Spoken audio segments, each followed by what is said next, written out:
Welcome back to my other YouTube video. आज हम start करने जा रहे हैं क्लास 12th बायोलॉजी का chapter molecular basis of inheritance का एक टॉपिक जिसका नाम है डीएनए फिंगरप्रिंटिंग। क्वेश्चन आते हैं इसमें नीट में इसमें से क्वेश्चन आते हैं। तो ये टॉपिक काफ़ी इंपॉर्टेंट है। इसके चैप्टर के 3 पार्ट हमने पहले डिस्कस कर लिए, जिसमें हमने बाकी का बचा हुआ चैप्टर पूरा डिस्कस कर लिया है। ये लास्ट टॉपिक है, तो आपको वो अगर 3 पार्ट देखने हैं तो आप मेरी वीडियोस की हेल्प ले सकते हैं। और जिसने भी चैनल पे जो भी नए हैं वो चैनल को सब्सक्राइब करें और वीडियो को लाइक करना ना भूलें। चैनल काफ़ी हेल्पफुल होने वाला है आपकी नीट प्रिपरेशन के लिए। So let's start. तो डीएनए फिंगरप्रिंटिंग ये हमारा आज का टॉपिक है। तो 99.9% जो बेस सीक्वेंस होता है अमंग ह्यूमंस ये सेम होता है। ये हमने पिछली वीडियो में बात करी थी। जैसे डीएनए है कोई अपना, उसमें जो बेस सीक्वेंस है, जैसे यहाँ पर अगर ए है और यहाँ पर अगर टी है, यहाँ पर अगर जी है, यहाँ पर अगर सी है, तो 99% जो बेस सीक्वेंस होता है ना सब ह्यूमंस का वो सेम होता है।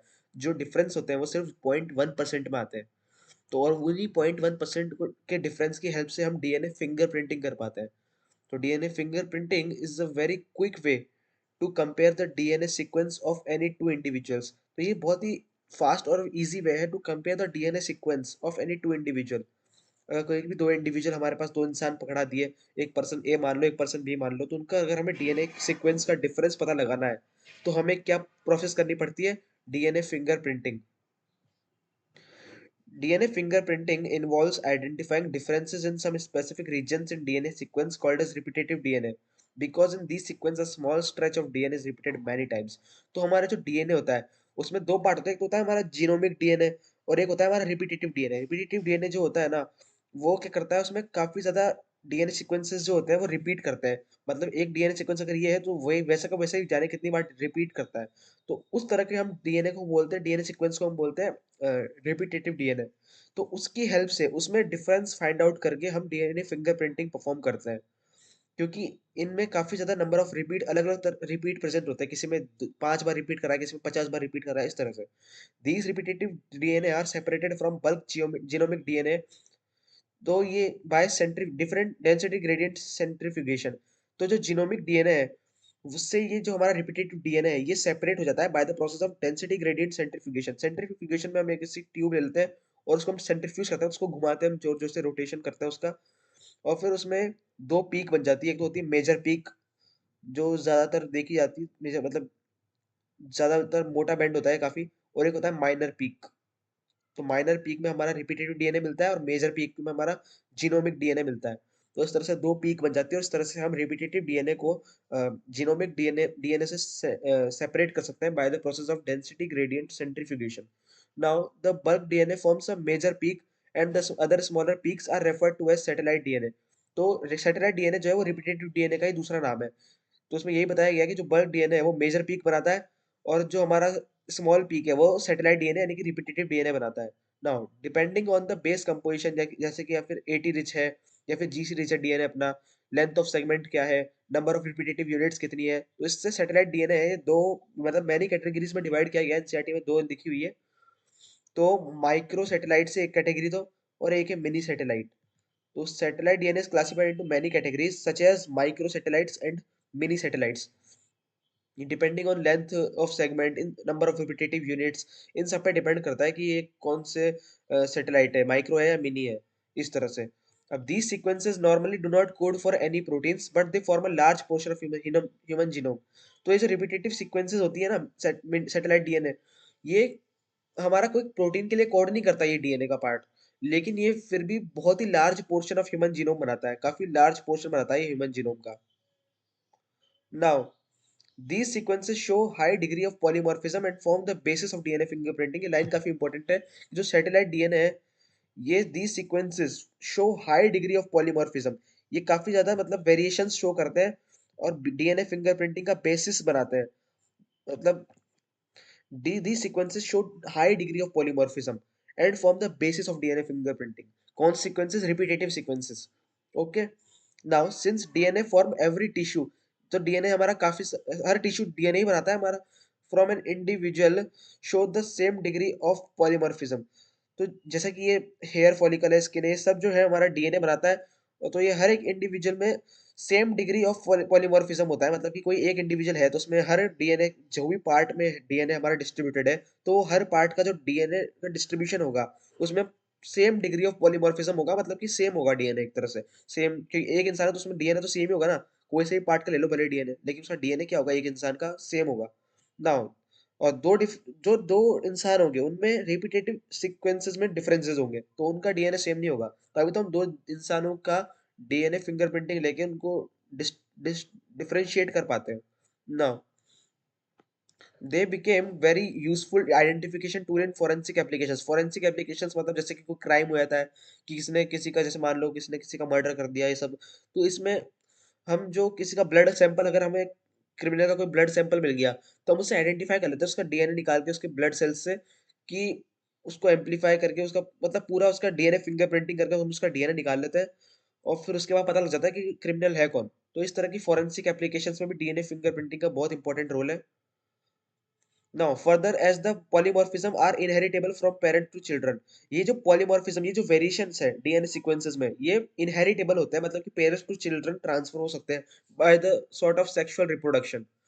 Now, DNA fingerprinting is the basis of paternity testing in case of dispute. अगर किसी में लड़ाई हो जाए कि बच्चे को लेकर कि ये हमारा है, ये हमारा है, तो उस केसेस में भी डीएनए फिंगरप्रिंटिंग की हेल्प से हम डीएनए टेस्ट कराते हैं। जैसे किसी हॉस्पिटल में देखा होगा आप, डीएनए टेस्ट कराते हैं कि ये किसका बच्चा है, तो फिर इस तरह से अपन पैटर्निटी टेस्टिंग में भी डीएनए फिंगरप्रिंटिंग का काफी इंपॉर्टेंट रोल होता है। नाउ, पॉलीमॉर्फिज्म क्या होता है, variation at genetic level. Genetic level पे वेरिएशन को पॉलीमॉर्फिज्म बोलते हैं, जो कि अराइज होते हैं ड्यू टू म्यूटेशन। म्यूटेशन हो जाते हैं ना, कुछ चेंजेस आ जाते हैं, उनकी वजह से पॉलीमॉर्फिज्म अराइज होते हैं। नाउ, न्यू म्यूटेशंस में arise in an individual either in somatic cells और इन द जर्म सेल्स। तो ये जो नए नए तरह के म्यूटेशन अराइज होते रहते हैं इंडिविजुअल में, या तो वो सोमेटिक सेल्स में होंगे जो नॉर्मल सेल होती है, या फिर जर्म सेल्स जो कि हमारे गैमेट प्रोड्यूस करती है, उन सेल में म्यूटेशन आ सकते हैं। तो अगर अगर मान लो जर्म सेल से म्यूटेशन आ गए सेक्सुअल, तो फिर वो जो जर्म सेल में म्यूटेशन है, अगर वो अगर किसी पर्सन की रिप्रोडक्टिव एबिलिटी के साथ छेड़छाड़ ना करे, यानी कि वो अभी भी ऑफस्प्रिंग बना सकता है, तो वो जो जर्म सेल्स में म्यूटेशन होंगे ना, वो स्प्रेड कर जाते हैं to the other members of the population through sexual reproduction. ये बात सबको कॉमन है, पता है मतलब सबको। Allelic sequence variation has traditionally been described as a DNA polymorphism if more than one variant allele at a locus occurs in human population with a frequency greater than 0.01। तो जो sequence variation है has traditionally been described as DNA polymorphism। ये जो sequence variation है इसको हम DNA polymorphism बोलते हैं। और अगर if more than one variant, जिसे हम allele बोलते हैं, at a locus occurs in human population, मतलब कि एक से ज्यादा allele अगर human population में हमें find करते हैं हम, और उसकी फ्रीक्वेंसी ग्रेटर ज्यादा होनी चाहिए 0.01 से, उसकी फाइंड करने की जो फ्रीक्वेंसी है, यानी इतने लोगों को मिलना चाहिए, तो उसको हम एक नया अलील घोषित कर देते हैं, मतलब एक तरह से। Now in simple terms, if an inheritable mutation is observed in a population at higher frequency, it is known as DNA polymorphism. तो इसको अगर अपन सिंपल वे में समझना चाहे तो ये क्या बोलना चाह रहा है कि अगर कोई म्यूटेशन को इनहेरिट करते हैं और वो बहुत ज्यादा पॉपुलेशंस में ऑब्जर्व होता है, एट अ हायर फ्रीक्वेंसी वो ऑब्जर्व होता है, यानी कि इसमें भी इनहेरिट हुआ, इसमें भी इनहेरिट हुआ, तो इस तरह it is referred to as DNA polymorphism. तो ये डीएनए पॉलीमॉर्फिज्म इसको हम बोल देते हैं कि डीएनए में चेंजेस आ गए।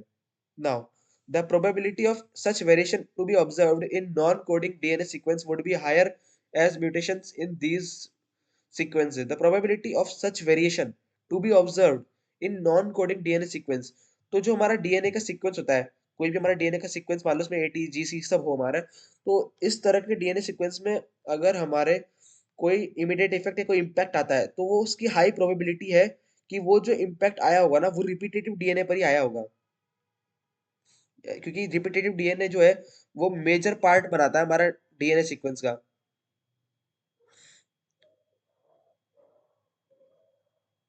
वेट, तो ये जो हमारे म्यूटेशंस होते हैं कीप अक्यूमुलेटिंग, ये अक्यूमुलेट होते रहते हैं generation after generation and form one of the basis of variability polymorphism. Now, the technique of DNA fingerprinting was initially developed by Alex Jeffrey. ये नाम काफी इंपॉर्टेंट है, साइंटिस्ट का नाम ही आ सकता है, कि जो टेक्निक ऑफ डीएनए फिंगरप्रिंटिंग है वो किसने बताई थी, तो वो बताई थी एक साइंटिस्ट ने जिनका नाम था Alec Jeffrey. Alec Jeffrey, he used a satellite DNA as probe that shows a very high degree of polymorphism। Satellite DNA आपको आपको पता ही है, अपन बात कर ही ली कि काफी ज्यादा डिग्री ऑफ पॉलीमॉर्फिज्म यानी कि चेंजेस ये शो करता है। It was called a variable number of tandem repeats. तो ये सैटेलाइट डीएनए जिसको इन्होंने प्रोब की तरह लिया था, ये variable number of tandem repeats बोला था इन्होंने इसको। The technique as used earlier involved southern blot hybridisation using VNTR as a radio labelled VNTR as a probe. तो ये अब देखने आ रहे हैं हम कि टेक्निक को हम परफॉर्म कैसे करते हैं डीएनए फिंगरप्रिंटिंग को। तो सबसे पहले हम क्या करते हैं, डीएनए को आइसोलेट करते हैं, आइसोलेशन ऑफ डीएनए करते हैं। फिर उसको हम रेस्ट्रिक्शन एंडो न्यूक्लियस से काटते हैं डीएनए को। जो डीएनए होता है ना, वो एक एंजाइम से कट हो जाता है। ये डीएनए मान लो ये एक एंजाइम से कट हो जाता है, इसको कट लगाया जाता है रेस्ट्रिक्शन एंडो न्यूक्लियस जगह जगह पे। तो इसके बहुत सारे फ्रेगमेंट्स में ब्रेक कर देता है इसको। तो उन फ्रेगमेंट्स में हम इसको ब्रेक करते हैं, इसका डाइजेशन करा के बाय रेस्ट्रिक्शन एंडो न्यूक्लियस। फिर ये जो सेगमेंट्स है, तो इनका हम डीएनए फ्रेगमेंट्स जो है हमारे, तो इनको हम इलेक्ट्रोफोरेसिस टेक्निक की हेल्प से सेपरेट करते हैं। जैसे मान लो ये एक सेगमेंट ये हो गया, एक सेगमेंट कुछ और हो गया डीएनए का, और एक सेगमेंट कुछ और हो गया। तो इन सेगमेंट को हम क्या करते हैं, ये इलेक्ट्रोफोरेसिस एक टेक्निक होती है, इसमें हम एक जेल लेते हैं, एग्रोस जेल। ये अगर पॉसिबल हुआ तो हम बायोटेक्नोलॉजी में बात करेंगे इसके बारे में। इसमें क्या होता है, सीविंग इफेक्ट होता है। डीएनए को हम यहाँ कलेक्ट कर लेते हैं, डीएनए की सेगमेंट्स को। और ये सीव जो एक वेल होता है डिग टाइप का, इसमें हम इसको रन कराते हैं। और जो सबसे छोटा होता है साइज में, वो सबसे आगे तक जाता है। जैसे चाय छलनी में अगर चाय पत्ती डालते हैं, तो वो जो सबसे छोटी चाय पत्ती होती है, वो सबसे आगे तक रन करती है। उसी तरह ही जेल में जो सबसे छोटा डीएनए होता है साइज में, वो सबसे आगे तक रन करता है। तो मान लो फर्स्ट वाला सबसे छोटा था, जो सबसे आगे तक रन कर गया। ये सबसे बड़ा था, ये सबसे पीछे रह गया। और ये थोड़ा थोड़ा सा मीडियम साइज था, थोड़ा सा आगे निकल गया। तो इस तरह से सेपरेट हो जाते हैं। तो ये यही लिखा है इसमें कि सबसे पहले हम डीएनए को क्या करते हैं, आइसोलेट करते हैं, फिर उसका डाइजेशन कराते हैं, फिर जो सेपरेशन ऑफ डीएनए फ्रेगमेंट करते हैं by electrophoresis technique. Now transferring blotting of separated DNA fragments to synthetic membrane such as nitrocellulose और नायलॉन।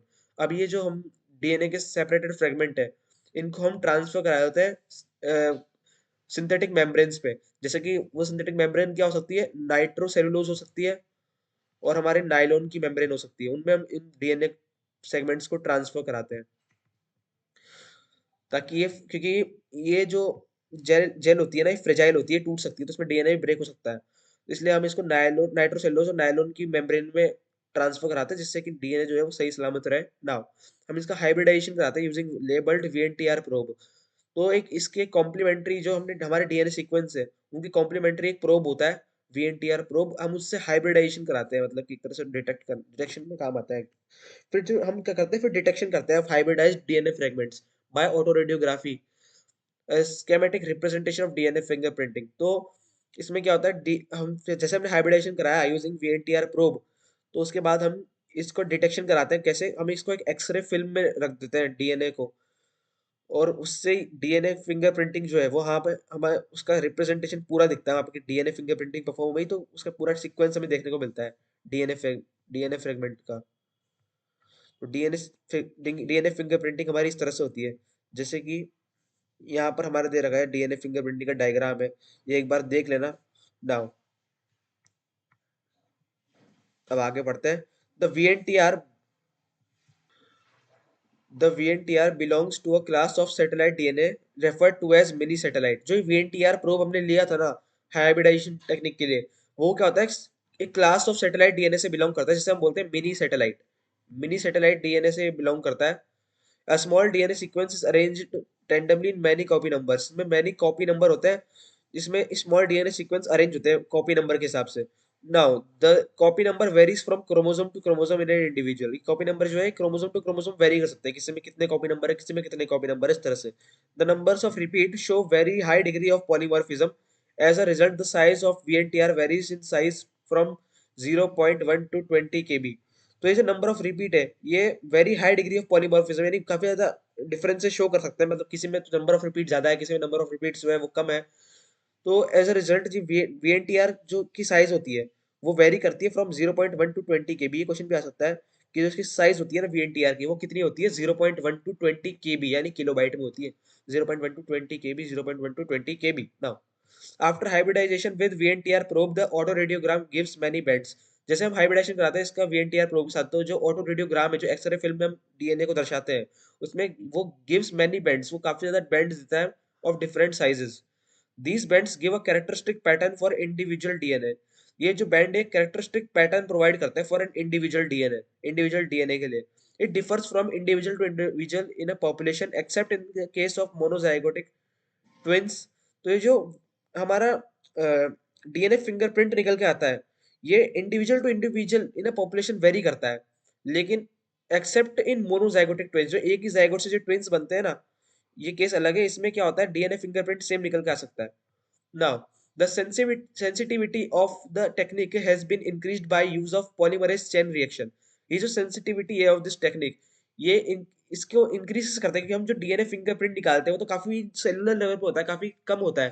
तो उसको हम देखना चाहेंगे तो उसको हम बड़ा करके देखेंगे ना, तो उसको हम एम्पलीफाई कर देते हैं by the process of polymerase chain reaction, जिसे हम बोलते हैं पीसीआर। तो पीसीआर से हम उस डीएनए को एम्पलीफाई करते हैं और फिर हम उसका डीएनए फिंगरप्रिंट देखते हैं कि क्या डीएनए फिंगरप्रिंट आया।